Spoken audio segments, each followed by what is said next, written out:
উলঙ্গ যুবক দৌড়ে গেল মায়ের কাছে। মায়ের কাছে যখন দৌড়ে গেল, মা এই 20 বছরের ছেলের উলঙ্গ অবস্থা দেখে মুখ ঢেকে নিলেন লজ্জায়। বলল, বাবা তোর হয়েছেটা কি?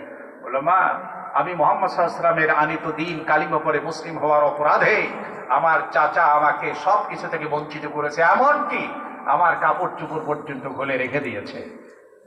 আমাকে লজ্জাস্থান ঢাকার মতো কিছু দিবেন কি মা? মা একটা ছেঁড়া কম্বল দিল, দুটো ভাগ করে একটি গায়ে দিল, আর একটা লজ্জাস্থান ঢেকে দিল। এরপরে না টাকা আছে, না খাওয়া আছে, না কোনো বাহন আছে। এই অসহায় হতদরিদ্র যুবক মুহাম্মদ সাল্লাল্লাহু আলাইহি ওয়াসাল্লামের জন্য পাগল হয়ে এবার ছুটছে মদিনার পথে।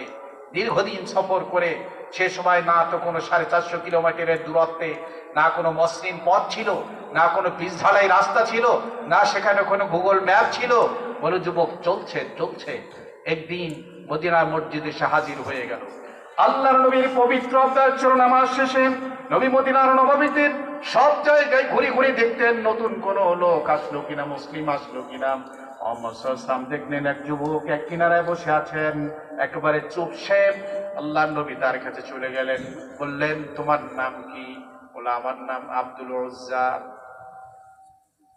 মানে লাতুজ্জামানাত, আমাদের যেরকমের হিন্দুদের আছে না লক্ষ্মী, সরস্বতী, কার্তিক, ওই রকমেরই ওদের দেবতার নাম। বলে, আমি উজ্জার বান্দা।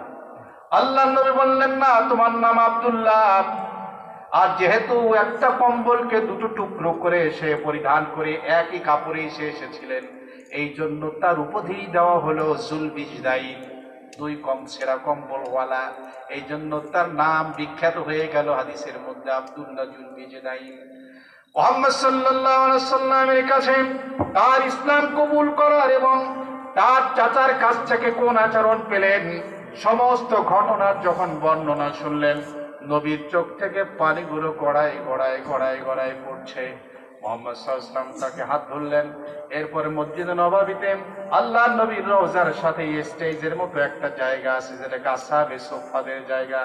ওখানে 60 জন 70 জন, কখনো শত শত লোক হয়ে যেত। তাদের ঘর নাই, বাড়ি নাই, খাওয়া নাই, কাপড় চোপড় নাই, কোনো ব্যবস্থা নাই দুনিয়ার। যারা নবীর দরবারে বসে থাকতেন, আবু হুরায়রার মতো মানুষ, তিনি বলছেন যে আমি ক্ষুধার যন্ত্রণায় অস্থির হয়ে মসজিদ নববীর বারান্দায় ছটফট করতাম।